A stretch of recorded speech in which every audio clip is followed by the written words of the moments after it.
وَقَالُوا لَوْلَا أُنزِلَ عَلَيْهِ آيَاتٌ مِّن رَبِّهِ، جہاں سے میں نے آج تلاوت کی آیتیں جی۔ میں نے اکثر آپ کو بتاتا رہتا ہوں، اس صورت کے ابتدائی درس میں بھی میں نے آپ کو بتایا کہ اللہ جب دعوے کو پیش کرتے ہیں اس پر دلائل دیتے ہیں۔ اب اللہ نے یہاں کتنے دلائل دے دیے؟ عقلی بھی، وحی بھی اور نقلی بھی۔ اہل کتاب کے علماء سے بھی دلیل دی، پھر نبی پاک کی صداقت کو ثابت کیا۔ تو اللہ تعالیٰ مشرکین کے رویے پر شکوے کرتے، ان کی کسی بات پر، ان کے کسی رویے پر۔ شکوے کا مطلب یہ ہوتا ہے اللہ تعالیٰ اپنے نبی سے کہنا چاہتے ہیں میرے پیغمبر میرے سمجھانے کا انداز دیکھ، ان کے بکواس دیکھ، بجائے ماننے کے کہہ کیا رہے ہیں۔ اللہ تعالیٰ ان کے رویے پر کیا کرتے ہیں؟ شکوہ۔ اسے تو ماننا چاہیے تھا، لیکن ماننے کی بجائے یہ کیا کہہ رہے ہیں؟ وقالو، اور وہ کہنے لگے لولا انزل علیہ آیات من ربہ، کیوں نہیں اتاری گئیں اس نبی پر نشانیاں اس کے رب کی طرف سے۔ مشرکین مکہ جب شام کی طرف جاتے تو مدینہ کا راستہ تھا، مدینہ مرکز تھا یہودیوں کا، بڑے بڑے علماء، بڑے بڑے مدارس، بڑے بڑے علمی ان کے مرکز تھے۔ تو مشرکین مکہ ان کے پاس جاتے اور کہتے آپ اہل علم ہیں، ہمیں کوئی ایسی باتیں بتاؤ ہم اس نبی کے سامنے جا کے کریں، اسے جواب نہ آئے۔ تو یہودی انہیں یہ پٹی پڑھاتے تھے کہ تم اس سے جا کے کہو کہ جو معجزے اللہ نے حضرت موسیٰ کو دیے تھے اور جو معجزے اللہ نے حضرت عیسیٰ کو دیے تھے، ہمیں تو کوئی اس طرح کا معجزہ دکھا۔ کیوں معجزہ اس طرح کا تو نہیں دکھاتا؟ تیری لاٹھی بھی سانپ بننی چاہیے، نابیناؤں کو بینا کرنا چاہیے، مردوں کو زندہ کرنا چاہیے۔ تو یہ مشرکین یہودیوں کے کہنے پر یہ اعتراض کر رہے ہیں۔ یا اکثر مشرکین مکہ نبی پاک سے آ کے کہتے کٹ حجتی کرتے ہوئے، تیرا گھر سونے کا کیوں نہیں بن جاتا؟ تیرے باغ کیوں نہیں لگ جاتے انگوروں کے، کھجوروں کے؟ سونے چاندی کا گھر کیوں نہیں بن جاتا؟ تو آسمان پہ کیوں نہیں چڑھ جاتا؟ پھر آسمان سے کوئی کتاب اتار کے کیوں نہیں لاتا؟ مکے میں کوئی چشمہ جاری کر دینا۔ یہ وہ مطالبہ کرتے تھے جس کو سورت بنی اسرائیل میں اللہ تعالیٰ نے ذکر کیا۔ اللہ ان کے اس رویے کو ذکر کرتے ہیں، کہتے ہیں کیوں نہیں اتاری گئی اس نبی پر کوئی نشانیاں اس کے رب کی طرف سے؟ جو نشانیاں ہم مانگ رہے ہیں، جو معجزے ہم مانگ رہے ہیں، یہ کر کے دکھا دے، ہم ایمان لے آئیں گے۔ چشمہ جاری ہو جائے، گھر سونے کا بن جائے، کھجوروں کے انگوروں کے باغ لگ جائیں تو ہم اس کی بات کو مان لیں گے۔ کل، میرے پیغمبر ان کے شبے کے جواب میں آپ کہیں انما الآیات عند اللہ، معجزے سارے کے سارے اللہ کے اختیار میں ہیں۔ یعنی معجزے کا دکھانا میرے اختیار میں نہیں ہے۔ تم جو کہہ رہے ہو کہ یہ دکھا دے، یہ دکھا دے، یہ کوئی میرے بس میں ہے، میرے ہاتھ میں ہے؟ انما الآیات عند اللہ، معجزے سارے کے سارے، نشانیاں ساری کی ساری عند اللہ، کس کے پاس ہیں؟ اللہ۔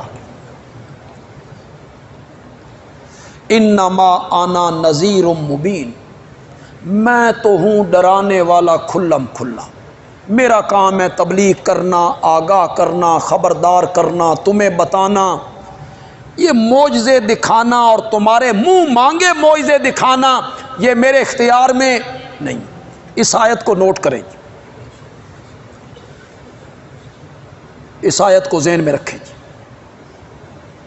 میں نے کئی مرتبہ کہا، بلکہ میں نے اس عنوان پر تقریباً 10-12 جمعے کے خطبات دیے تھے پچھلے سال غالباً، کہ جو معجزہ ہے، نبی کا معجزہ، یہ فعل کس کا ہے؟ اس کو میں نے 10-12 خطبات میں اس کو بیان کیا۔ کیوں کیا؟ اس لیے کیا کہ جتنے لوگ شرک کی راہ پہ چلے، یا جتنے لوگ آج بھی شرک کی راہ پہ چل رہے ہیں، جتنے لوگ شرک کی دلدل میں پھنسے، اس کا سبب بنا علماء کا یہ سمجھانا، نبیوں کے معجزے بیان کر کے اختیار ثابت کرنا، یہ سبب بن گیا۔ آپ سمجھدار لوگ ہیں، پڑھے لکھے لوگ ہیں، طالب علم بھی ہیں، عیسائیوں کو دھوکہ کہاں سے لگا؟ عیسائیوں نے جو حضرت عیسیٰ کو الہ مانا، کہاں سے دھوکہ لگا؟ حضرت عیسیٰ کے معجزوں سے۔ مٹی کے پرندے بناتا ہے، سچ مچ کے پرندے بنا دیتا ہے، کوڑ کے مرض والوں کو درست کر دیتا ہے، اندھوں کو بینا کر دیتا ہے، مردوں کو زندہ کر دیتا ہے۔ انہیں دھوکہ لگ گیا کہ آنکھیں دینا حضرت عیسیٰ کے اختیار میں، شفا دینا حضرت عیسیٰ کے اختیار میں، تخلیق کرنا، کسی چیز کو بنانا حضرت عیسیٰ کے اختیار میں۔ آج آپ فیس بک پہ سنیں، جتنے مشرک لوگ، لفظ تو میں نے بڑا ذرا سخت استعمال کر، جتنے مشرک خطیب، شرک کرنے والے خطیب، ان کا واز سنیں، وہ معجزہ بیان کریں گے، ثابت اختیار کریں گے، معجزہ بیان کر کے اختیار ثابت کریں گے، ولی کی کرامت بیان کر کے اس کا اختیار ثابت کریں گے۔ وہ سمجھتے ہیں کہ ان کے ہاتھ میں، مثلا 7 آدمیوں کا کھانا تھا، آپ آئے، کپڑا ڈالا، لوگوں کو کھلانا شروع کیا، سینکڑوں لوگ کھا گئے، کھانے میں کمی نہیں آئی۔ یہ بیان کر کے کہیں گے ہاں رزق کا بڑھانا نبی پاک کے ہاتھ، بیان کریں گے معجزہ، ثابت کیا کریں گے؟ اختیار۔ جتنے لوگوں کو دھوکہ لگا اور اہل علم نے دھوکہ دیا عوام کو، عوام بیچارے دھوکے میں آئے، میرے آقا نے فرمایا کل جھنڈا اس کو دوں گا جس کے ہاتھ پہ خیبر کا یہ قلعہ فتح ہو جائے گا۔ تو کل کی خبر نہیں دی آپ نے، یہ بیان کر کے وہ ثابت کریں گے نبی پاک آنے والے حالات کو جانتے۔ بدر کی رات آپ نے کہا ابو جہل یہاں مرے گا، عتبہ یہاں مرے گا، شیبہ یہاں مرے گا، لکیریں کھینچ دیں آپ نے، وہ مشرک عین اس دائرے کے اندر مرا، یہ بیان کر کے وہ ثابت کریں گے نبی پاک کو ہر ایک کے مرنے کی جگہ کا پتہ ہے، علم ہے۔ اب آپ کو سمجھ آ گئی بیان کیا کیا جا رہا ہے؟ معجزہ بیان کی کیا جا رہی؟ کرامت۔ ثابت کیا کیا جا رہا ہے؟ اختیار، کہ ان کے ہاتھ میں ہے رزق کا بڑھانا، ان کے ہاتھ میں ہے کل کا جاننا، کسی کی موت کی خبر دینا۔ معجزے بیان کر کے اختیار ثابت کرتے ہیں، اور لوگ بیچارے کیونکہ سادہ لا ہوتے ہیں، لوگ سمجھتے نہیں ہیں حقیقت کو، وہ کہتے ہیں ہاں چند بندوں کا کھانا تھا، سینکڑوں بندے کھا گئے، ایک پیالہ دودھ کا تھا، سینکڑوں بندے پی گئے، تو یہ آپ کے اختیار میں تھا۔ اپنے ذہن میں یہ بات بٹھا لیجئے، فیس بک کے ذریعے کسی بندے تک میری یہ گفتگو پہنچے، اسے بھی منت کر رہا ہوں، خدا کے لیے میری بات پہ توجہ کرے۔ نبیوں کے معجزے برحق ہیں، لیکن معجزے میں ہاتھ نبی کا ہوتا ہے، اختیار اور مرضی عرش والے کی ہوتی ہے، نبی کا اختیار نہیں ہوتا، معجزہ اس کے ہاتھ میں نہیں ہوتا۔ جب چائے دکھائے نہ، جہاں چائے دکھائے نہ، اس کے اختیار میں نہیں ہے۔ معجزے کا فاعل کون ہے؟ اللہ۔ معجزہ فعل کس کا ہے؟ اللہ کا۔ اس پر اتنی سادہ سی دلیل دے دیتا ہوں، آپ تو اس دلیل کو کئی مرتبہ سن چکے ہیں، نئے بندوں تک بات پہنچے تو اللہ کرے کسی کو سمجھ آ جائے کہ بندیالوی جو کہہ رہا ہے یہ بغیر دلیل کے نہیں کہہ رہا ہے، بلکہ بڑی پختہ دلیل ہے اس کے پاس۔ معجزے میں ہاتھ نبی کا ہوتا ہے، اختیار اور مرضی نبی کی نہیں ہوتی۔ اس پر دلیل یہ ہے، اگر معجزہ نبی کی مرضی سے صادر ہوتا، اگر معجزہ نبی کے اختیار میں ہوتا تو حضرت موسیٰ لاٹھی کو سانپ بنتے ہوئے دیکھ کر کبھی نہ بھاگتے، کبھی نہ بھاگتے۔ خود نہیں بنایا تھا لاٹھی کو، سانپ خود نہیں بنایا انہوں نے، پھر بھاگنا کیوں؟ جب لاٹھی کو سانپ خود بنایا پھر ڈرنا کیوں؟ قرآن کہتا ہے وَلَمْ يُعَقِّبْ، میرا نبی پیچھے مڑ کے نہیں دیکھتا تھا۔ ہم نے کہا اقبل، سامنے آئیے، اسے پکڑیے۔ قرآن نے وہاں جو لفظ سورۃ طٰہٰ میں بیان کیے، عربی میں تو بہت لطف دار وہ لفظ ہیں، ترجمہ کروں گا شاید اس میں کوئی لذت آ جائے۔ قرآن کہتا ہے میرے پیغمبر آپ اس کو پکڑیں، سنعیدھا سنعیدھا سنعیدھا سیرتھا الاولیٰ، پکڑنا تیرا کام ہے اور پہلی حالت پہ لوٹانا ہمارا کام ہے۔ جی، اس کی نسبت کس کی طرف ہوئی؟ اللہ۔ تو جب معجزے میں ہاتھ پیغمبر کا ہے، اختیار پیغمبر کا نہیں، تو کرامت میں بھی ہاتھ پیر کا ہے، اختیار نہیں، مرضی اس کی نہیں، اس میں مرضی اور اختیار کس کا ہے؟ اللہ۔ ویسے اس طرح بھی کرامتیں ظاہر نہیں ہوتی جس طرح تھوک دے حساب نال تساں شروع کیتی ہوئی، اس طرح بھی نہیں ہوتی۔ کوئی مرغی زندہ کر رہا ہے، کوئی ہڈیاں زندہ کر رہا ہے، کوئی قبرستان کی بات کر رہا ہے، کوئی قبروں کے سوال جواب کی بات کر رہا ہے۔ انج نہیں کرامتاں ہوندیاں، ورنہ جتنے لوگ آپ بیٹھے ہیں پڑھے لکھے لوگ ہیں، کتابیں بھی پڑھتے ہیں، سیرت کی کتابیں بھی پڑھتے ہیں، حضرت ابو بکر صدیق رضی اللہ تعالیٰ عنہ کی کوئی کرامت آپ کے ذہن میں ہے تو بولو، شاباش بولو۔ حضرت ابو بکر کی کوئی کرامت، حضرت عثمان کی کوئی کرامت، بولو۔ ان سے بڑا ولی کون ہے؟ سارے ولی مل جائیں تو ان کے پاؤں کی خاک کا بھی مقابلہ نہیں کر سکتے، کوئی کرامت نہیں۔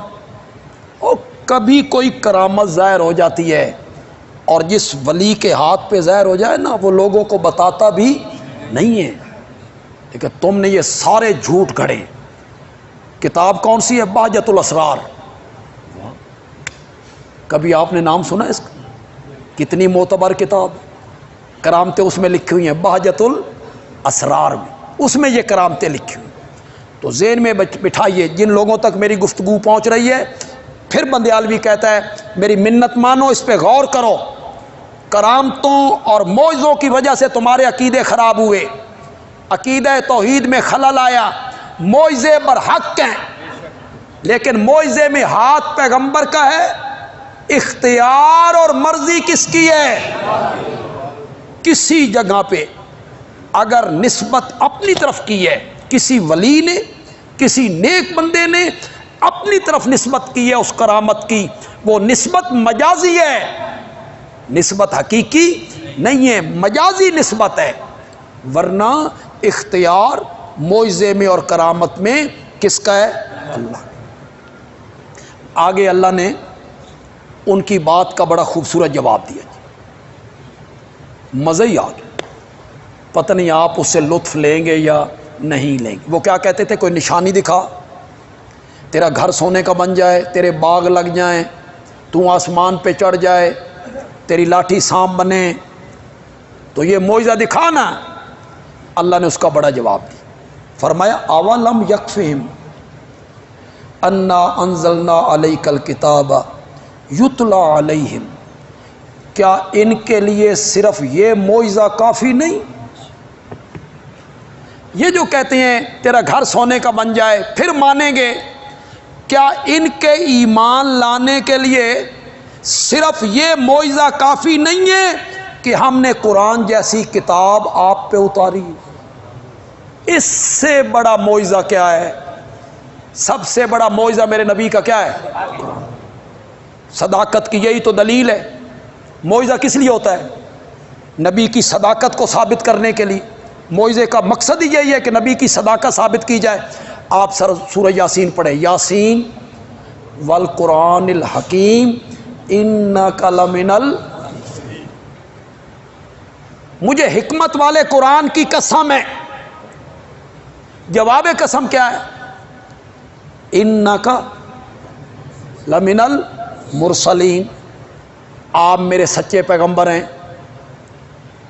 قسم کس کی اٹھائی؟ قرآن کی. والقرآن الحکیم، کس بات پہ اللہ نے قرآن کی قسم اٹھائی؟ قرآن کو بطور گواہ پیش کیا، قرآن کو میرے نبی کی نبوت پر بطور شہادت پیش کیا. کیا کہنا چاہتی ہیں اللہ کہنا چاہتی ہیں حکمت والا قرآن اس بات پہ گواہ ہے کہ تو میرا سچا پیغمبر ہے. سب سے بڑا معجزہ تو یہ، اللہ کہتے ہیں یہ کیا معجزے مانگتے پھرتے ہیں، ان کے لیے ایک ہی معجزہ کافی نہیں ہے کہ ہم نے قرآن جیسی کتاب آپ کو دی. طالب علم ذرا میری بات کو توجہ سنیں، عوام بھی سنیں. جو لوگ یہ کہتے ہیں کہ معجزہ نبی کے اختیار میں ہوتا ہے، اس کی مرضی سے صادر ہوتا ہے، جب چاہے جہاں چاہے وہ صادر کر دے، اس کے اختیار میں ہے. میرا سوال ان لوگوں سے یہ ہے، کیا قرآن معجزہ نہیں؟ بولیے تو صحیح ذرا، قرآن معجزہ نہیں؟ معجزہ ہے، میرے نبی نے خود بنایا ہے. بولو، اگر معجزہ نبی کے ہاتھ میں ہے، معجزہ نبی کی مرضی سے صادر ہوتا ہے، تو یہ قرآن میرے نبی کی مرضی سے اترا ہے، خود بنایا ہے میرے نبی نے. تو قرآن اگر معجزہ ہے اور اس میں تمام تر اختیار بھیجنے والے کا ہے، تو پھر یہ بات ثابت ہوئی کہ معجزے میں ہاتھ پیغمبر کا ہوتا ہے، اختیار اور مرضی کس کی ہے؟ کیا ان کے لیے یہ بات کافی نہیں ہے؟ یہ معجزہ کافی نہیں ہے کہ ہم نے اتاری آپ پر کتاب جو پڑھی جاتی ہے ان پر؟